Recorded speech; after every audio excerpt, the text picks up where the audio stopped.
dibikinin, aku didoain sama dia. Oh. Padahal aku Kan ustad kan, emang musisi yang ustad. Padahal kan aku janda ya. Aku kan orang janda, tapi kan janda bukan janda yang udah tua ya. Hadijah juga janda.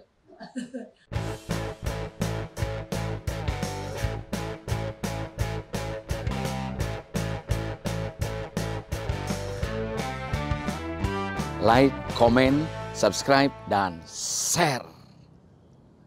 Oke?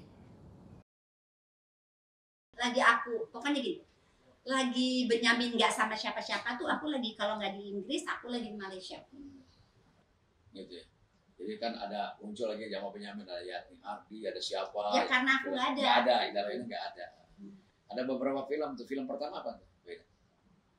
Aku pernah main film sama ini. Oh, lucu deh. Aku pernah main film, aku diajak main film sama Oma Irama kan. Oh, pernah main ya? Iya, namanya Raja Dangdut. Tak kenal juga sih. Dikenal. Oh iya, Benyamin marah tuh. Ya, pasti lah Oma Irama sama Ida Royani orang dua-duanya terkenal, ya pasti terkenal dong. Enggak, maksudnya Benyamin juga gak suka itu. Kan sudah main sama Oma Irama. Oh. Emangnya kenapa? Jangan dong, lu kan punya gue. Duetnya maksudnya. Ya udah terus gitu, terus udah gitu, Eka ngaji deh di Pegangsaan. Dapat deh si itu. Abang. Si abang. Oh jadi ketemu sama Kinan Nasution yang pernah saya wawancara juga, ya itu top singer dan top musician, bukan lah, pokoknya anak menteng, unmen. Itu gara-gara pengajian. Aku ngaji di sana. Di Ya, Pegangsaan. Guru ngajinya. Lalu kawinlah dengan Kinan sesama. Sebenarnya sih enggak, aku dulu nggak suka gitu. Bukan maksudnya nggak suka. Bukannya nggak suka mau kawin gitu, enggak. Cuman dulu aku tuh sering nyanyi di Pegangsaan. Dulu aku penyanyi cilik. Yang ngiringin aku itu kakak-kakaknya Bang Kinan. Bang Kinan sih masih kecil, dulu belum main band gitu. Ya karena rumahnya itu tempat singgah anak-anak band kan. Tempat ngumpul kan. Guru, Eros, Jarot, Faris, RM, semua musisi Kristen. Semua musisi yang ada di belantara Indonesia. Tidak ada yang tidak pernah mampir dan singgah di rumah itu. Gitu. Oh, pertemuannya di situ. Tahun berapa itu? Tahun 78, pas aku pulang dari Malaysia. Terus nikah tahun 79. sama Kinan dari situ. Nah, setelah itu nggak nyanyi lagi kan? Aku gini loh. Sebenarnya aku nggak nyanyi lagi. Jadi gini. Sebenarnya apa sih kok nggak nyanyi lagi ya? Aku kan belajar Quran, aku belajar hadis. Di situ kan ya banyak lah dari Bukhari, Nasai, Muslim, Tirmidzi ya. Itu tuh dibahas bahwa kalau perempuan itu suara itu aurat gitu ya. Mungkin kalau aku ngomong sepertinya aku digamparin orang kali. Tapi sekarang kan terbuka ya. Hadis kan terbuka. Tapi kan sekarang gue juga ini dah, gue juga haji, gue masih nyanyi. Akhirnya kan terpulang kepada individu masing-masing, artinya kan di situ kan dijelaskan bahwa perempuan itu suara itu untuk perempuan itu adalah aurat. Makanya ngomong juga nggak boleh terlalu keras dan ketawa juga apalagi. Kan itu kan emang aurat untuk perempuan ya, bukan buat laki-laki sih nggak ada. Jadi dengan itu ya aku mulai membatasi diri lah ya, udahlah aku juga udah cukup lah nyanyi, udah puas lah aku, masa muda aku udah segala macam aku kerjain. Terus ada kenapa sih lo kok ini banget, fanatik banget gitu. Gue juga haji, gue juga ya akhirnya kan ya sih urusan agama harus masing-masing. Masing-masing ya udah gitu. Ya bukan aku juga dia masih nyanyi, aku nggak salin kenapa ya. Tapi kadang-kadang sih terus terang aja aku juga suka aku juga suka ini ya, aku juga kadang-kadang rindu sih. Aku pernah lagi bagian show gitu, nyanyi dong. Pernah nggak selama sama Kinan itu nyanyi gitu di panggung? Lagi pas ininya dia, show-nya dia sendiri. Ikut nyanyi? Aku pengen nyanyi, aku bilang tapi dia bilang udah kali itu aja udah. Udah. Tapi emang kepengen, kadang-kadang bukannya nggak kepengen lo lihat orang nyanyi, kepengen. Pengen juga. Dari sini kok sebenarnya. Ya kan sebagai seniman, sebagai penyanyi, pasti nalurinya ingin menyanyi. Iya, tapi kan aku punya ini punya keyakinan. Enggak, bukan. Aku punya ini artinya lain. Aku sekarang ngedesain. Jadi punya kegiatan penyaluran lain. Penyaluran lain ada. Jadi enggak, tetap aja aku masih dalam entertain. Aku sering show fashion show. Tapi kan bukan aku yang fashion show. Betul. Sobat Baming, memang Ida Royani setelah tidak menyanyi dan tidak main film, dia juga punya kegiatan tetap seni tapi bisnis, diantaranya adalah memiliki butik ya, desain baju, kerudung. Sekarang kan itu emang aku tuh sebenarnya bikin buku. Aku kan pertama kali yang pakai yang mempopulerkan busana muslim kan. Ida Royani dulu. Pertama kali aku pakai baju muslim, dulu aku pakai baju mini terus tiba-tiba kan dia bilang, kamu nih udah nggak ngapa-ngapain, udah kamu ngapain kek?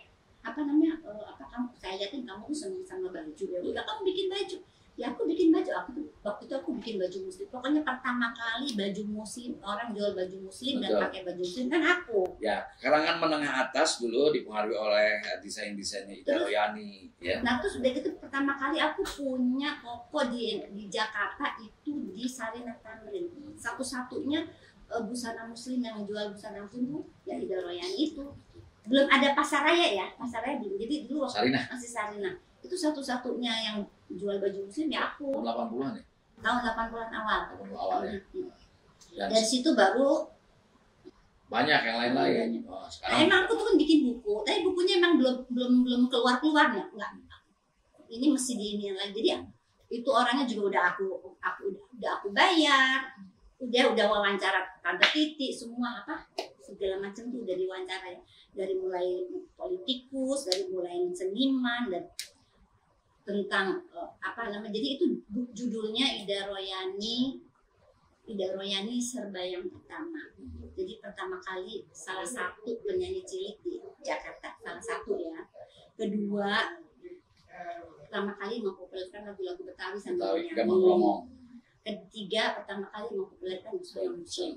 Tapi kalau belum kelar-kelar ini, takut gua mati duluan.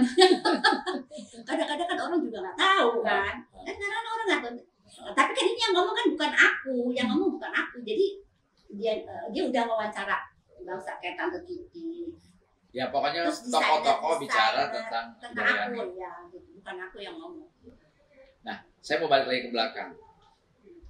Kalau seandainya satu kali bisa suatu saat gitu, ada orang minta main film tapi dengan yang Ida dengan busana seperti ini tanpa bersentuhan dengan memori, main film lah, sebut saja film keluarga, orang pengen lihat, rindu lihat aktingnya Ida Royani misalnya, masih mau nggak sih? Aku nggak bilang aku mau, aku juga nggak bilang aku enggak. Jadi aku masih apa ya, tak pikir-pikir juga kayaknya bukannya waktuku, jadi aku masih apa ya, kayaknya udah apa ya, pengen pasif ya. Udah nggak pengen apa-apa.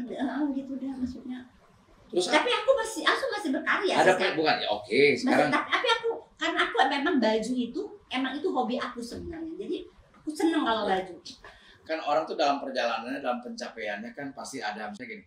Ida udah nyanyi udah jelas. Bukan berarti selesai, suatu saat pengen juga nyanyi yang memenuhi syarat syar'i misalnya gitu ya. Kemudian juga main film juga demikian. Kira-kira masih ada nggak sih obsesi yang belum dicapai pada masa muda yang di usia ujung ini masih kepengen apa? Itu sebenarnya tahu ya, aku bukannya ini ya. Udahlah kalau udah. Maksud aku dengan umur sekarang ya, kan umatnya Nabi itu 60-70 tahun ya. Iya. Kita ini kan udah di antara. Ya, waiting list kita nih. Hah? Waiting list. Iya, waiting list. Ya benar ini waiting list siapa duluan gitu. Iya. Nah, terus udah gitu. Saya sih baik kelas saja, kalau mau duluan juga nggak apa-apa. Kalau saya sih orangnya relaan. Mau duluan nggak apa-apa. Tapi jangan dong.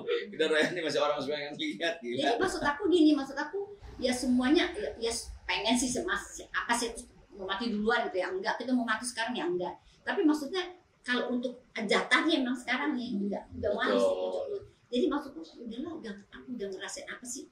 Aku udah ngerasain populer. Udah terkenal, udah duit, udah main film, udah nyanyi, udah kawin dan berkeluarga, bercucu anak, udah apalagi? Iya, udah keliling, udah terus mau jadi tinggal yang jadi di istana juga udah kan? Udah, jadi keluarga raja udah. Jadi maksudnya istrinya sultan. Kalau untuk mungkin orang yang masih mengejar dunia masih kepet, tapi kalau aku udahlah enough lah. Enough, gitu. tapi tetap bermanfaat. Tapi tetap di sisa hari-hari. Enough dalam arti kata aku nggak ngoyo gitu loh. Udah cukup sekarang nggak ambisius. Dulu aku masih ambisius, sekarang sudah enggak. Ya aku bikin baju, aku sekarang emang baju sekarang orang lagi ini ya. orang lagi nggak ada pesta, sedangkan baju aku tuh kebanyakan untuk baju malam. Tapi aku kan sekarang masih bikin kerudung, yang kerudungku tuh juga masih orang kejar, masih orang beli ya. Jadi alhamdulillah. Boleh nggak balik ke tahun 79? Nah, apa sih kerennya Kinan Nasution kok mau? Aku dibikinin, aku didoain sama dia. Oh, kan ustad kan, emang musisi yang ustad. Padahal kan aku janda ya. Aku kan orang janda, tapi kan janda bukannya janda yang udah tua ya. Hadijah juga janda. Hadijah udah tua. Kalau ini Eka masih kini-kini. Kini-kini 79 ya enggak? Iya, Eka masih umur 26. Terus anak juga masih umur 1 tahun. Ini masih pada segar, bukan segini sekarang udah pada. Waktu Pak Ida milih Kinan, Benyamin marah. Iyalah, gua ketinggalan apa? Emang udah mau sama lu. Benyamin. Kan kita sering bercanda aja sama Benyamin. Gitu ya. Dia bilang, ya pas aku lagi aku dilamar, dia tahu ya, terus aku mau kawin. Ya tante, gua ketinggalan di kereta nih. Ketinggalan apaan? Aku bilang. Belum dijawab tadi, kenapa Kinan menariknya apa sih gitu? Ya, karena nuansa bening? Ya enggak juga gitu ya. Padahal dulu aku paling aktif sama orang yang pendek. Kinan enggak, lumayan tinggi. Enggak, aku sama gua. Iya. Tapi kan kalau perempuan kan ingin lakinya lebih tinggi. Gitu. Gampang naik diklik. Tapi ya itu kan namanya masih zaman-zaman remaja ya. Ya tapi ya udah itu udah dikasih sama Allah, udah apa namanya ya? Yang terbaik. Iya, udah yang terbaik dan emang udah jodoh aku gitu. Jadi ya udah. Dia musisi yang soleh. Iya, alhamdulillah. Tertariknya itu ya, orangnya baik. Aku kan waktu itu kan aku kan ya walaupun aku nyanyi ya mau nyanyi ada selama kemarin, jadi untuk ibadah tuh kan bukannya nggak ada ya, sholat sih tetap ada sholat, aku sholat, tapi nggak yang sampai gimana nggak dalam gitu. Terus udah gitu asal menggugurkan kewajibannya aja. Dulu kami sama orang Malaysia kan terkenal bahwa agamanya agamanya dalam, tapi gue lihat kalau masih nggak juga gitu loh, ngerti nggak? Sebenarnya nggak juga. Jadi giliran aku pulang ke Indonesia, terus aku diajak ngaji sama adikku. Terus aku ngaji di pedangsaan.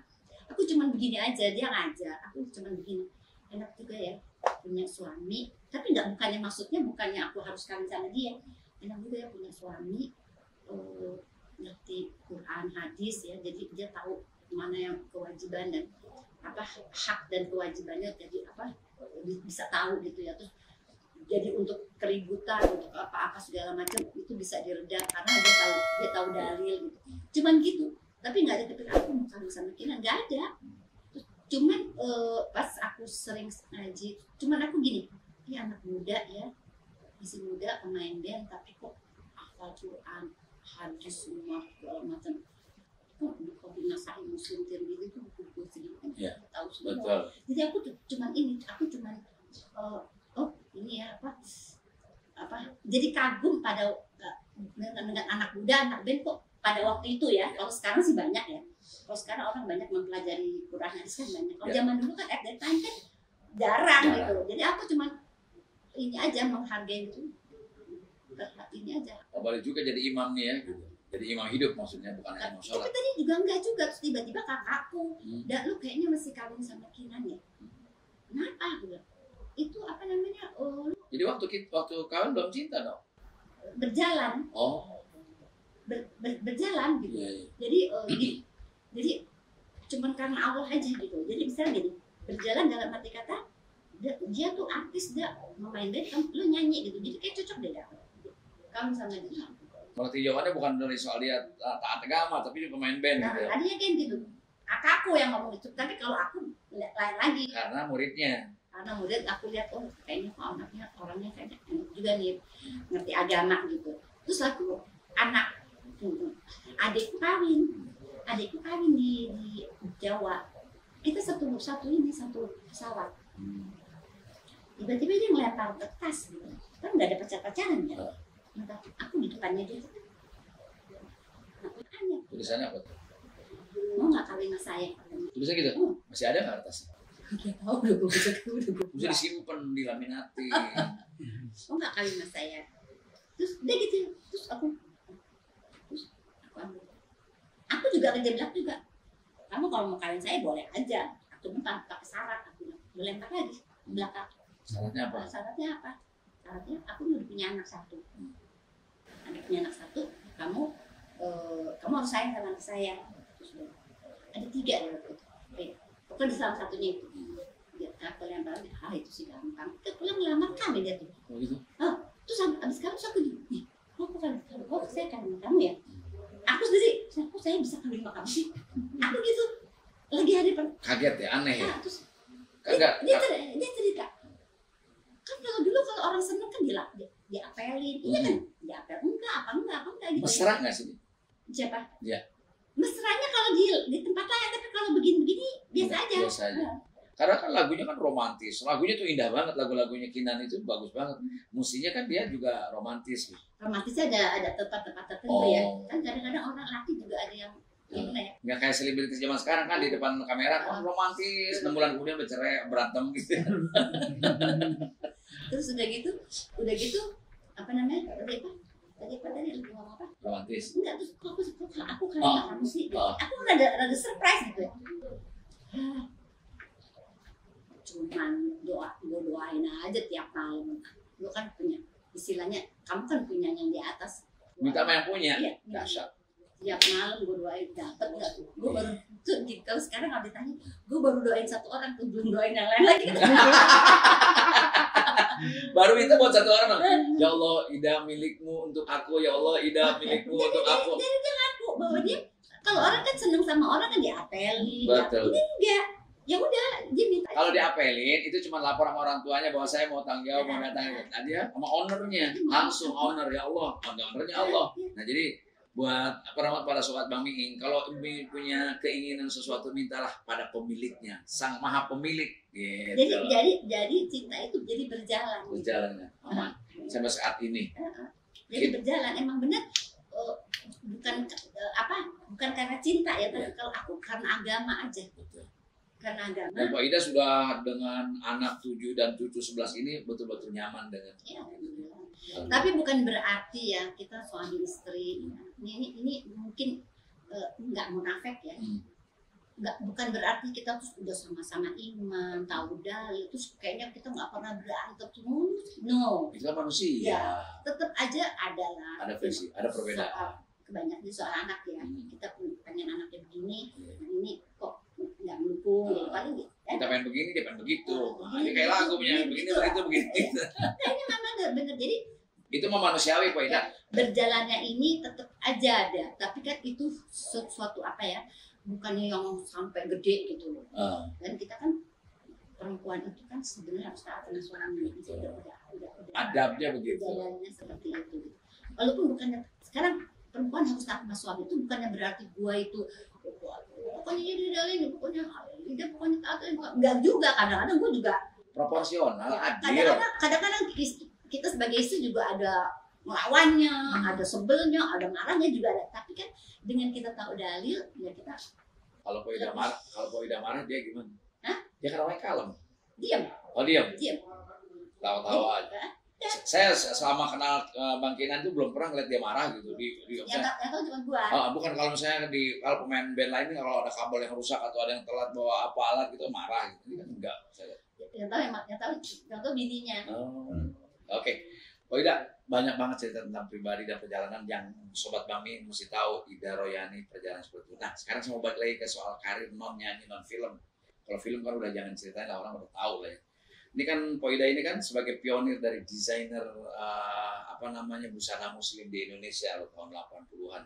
Yang sehingga kalangan kelas menengah itu sekarang kan kelihatan ya perjalanannya yang orang pakai jilbab aja kelihatan banget dibanding dengan tahun 80-an perempuan. Betul. Bukannya dibandingin, emang nggak ada. Waktu itu aku kalau pesta di Borobudur, pesta di JCC gitu ya. Misalkan ada orang 1.000 orang yang datang, 2.000 orang, yang nggak ada yang pakai kerudung selain aku, nggak ada. Iya. Emang nggak ada. Dan jadi perhatian orang gitu, aneh banget sendirian. Jadi bingung orang waktu itu kan aku pakai mini, pakai hot pants, pakai jeans, cuma pakai mini-nya diikat gitu. Tiba-tiba gue pakai kerudung ini orang gitu. Kaget.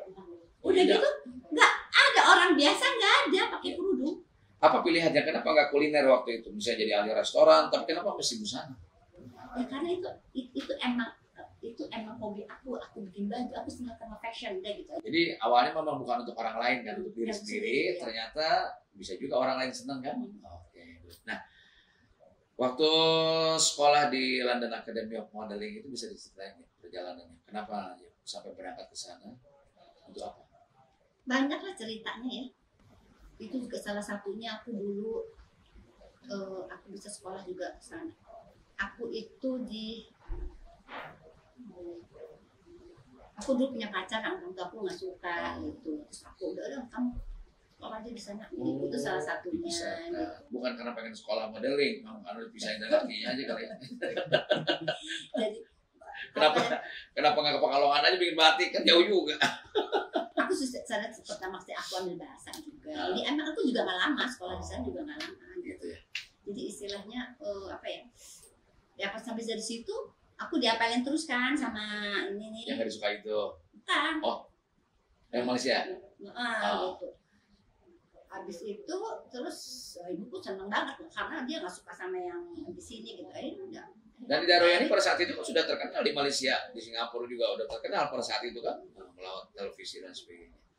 Ya, Pak Ida, kisahnya begitu menarik dan makin dalam tentunya kalau kita gali makin nggak kebagian waktunya. Paling tidak brandingnya Ida Royani dengan Benyamin itu sulit dilepaskan. Apapun kondisinya pada saat itu dan sampai saat ini orang bisa legend dua-duanya. Terima kasih Pak Ida. Ada pesan nggak? Ngomong-ngomong sebelum habis, kan ada yang nulisin ya, Jana Hara ya, putrinya ya, yang melanjutkan di fashion itu. Nah, cuma satu. Sebenarnya anak yang adiknya juga dia seneng juga. Oh, nah, dia tapi makeup artis. Gini, Kinan kan musisi, Ida Royani penyanyi. Anaknya kok nggak kedengaran ada yang jadi? Aku memang nggak suka anakku jadi penyanyi. Oh. Tahu nggak kenapa? Ya, kenapa? Aku dulu nyanyi. Aku ninggalin sekolah. Aku pergi keliling sana. Sekarang masa remajanya habis ya. Masa sekolahnya habis. Dan aku harus nemenin dia kayak ibuku nemenin aku gitu. Aku enggak ya. Enggak, jadi aku enggak mau. Udah deh cukup aku aja. Gitu ya. Selfish ya. Ya nggak selfish sih, sebetulnya itu rasional juga karena juga tidak mau anak kita bisa mengulangi perjalanan atau nasib seperti kita. Itu capek juga kan, capek gitu. Kita jadi artis tuh capek loh. Semua ditinggalin. Iya. Apalagi kayak kita sekarang udah nggak laku begini, capek kalau cuma disuruh-suruh doang. Pulangnya nggak bawa apa-apa. Thank you bro. Kasih pesan buat anak muda, baik itu ya dia penyanyi, jadi pemain film kan Poida sudah melampaui batas-batas itu, kemudian juga fashion. Maksudnya pesan apa nih? Pesan. Ya nasihat lah buat anak muda. Nasihat buat anak muda sekarang. Nah, bukan berarti kan kalau Poida anaknya nggak boleh jadi penyanyi, kalau orang lain kan boleh juga kan? Boleh aja. Kalau anak orang nggak boleh. Emang siapa? Lu jangan nyanyi. Lu siapa lu? Gua jangan nyanyi kalau malas gua tersiksa tau kalau. Enggak tersiksa sih, duitnya banyak tapi. Bukan kalau lu nyanyi nggak enak, gua tersiksa nih dengernya. Jadi maksud aku pesan-pesan buat yang muda-muda sekarang. Walaupun sekarang karirnya tetap menanjak, karirnya besar gitu, tapi jangan lupa bahwa kita ini ada yang punya, bahwa kita ini ada yang menciptakan kita. Jadi kita bersyukur, yang tadi Min bilang ya, itu harus bersyukur. Ibadah itu jangan ditinggalin. Sholat 5 waktu itu jangan ditinggalin karena itu ada sudah merupakan kewajiban kita sebagai, terutama umat muslim ya. Jadi aku juga berpesan pada kalian, apapun pekerjaan kalian yang penting halal aja. Satu ya, halal. Apapun sesibuknya kalian juga jangan lupa kita tuh beribadah pada Allah. Wa ma khalaqtul jinna wal insa illa liya'budun. Tidak dijadikan jin dan manusia kecuali untuk beribadah. Beribadah itu ya, beribadah itu bukannya cuma sholat aja bukan, tapi beribadah itu banyak. Kita di luar ibadah mahdoh. Ibadah istri, meramut anak, meramut suami, ibadah itu luas. Oke, terima kasih Poida. Dan buat teman-teman terutama ya mungkin kaum perempuan remaja yang sudah berbusana muslim, pakailah bajunya Poida. Tapi kalau duitnya cukup, mahal banget. Sampai ketemu, terima kasih untuk semuanya. Poida terima kasih. Sehat-sehat selalu. Ya, sampai ketemu di lain kesempatan. Assalamualaikum. Waalaikumsalam warahmatullahi wabarakatuh.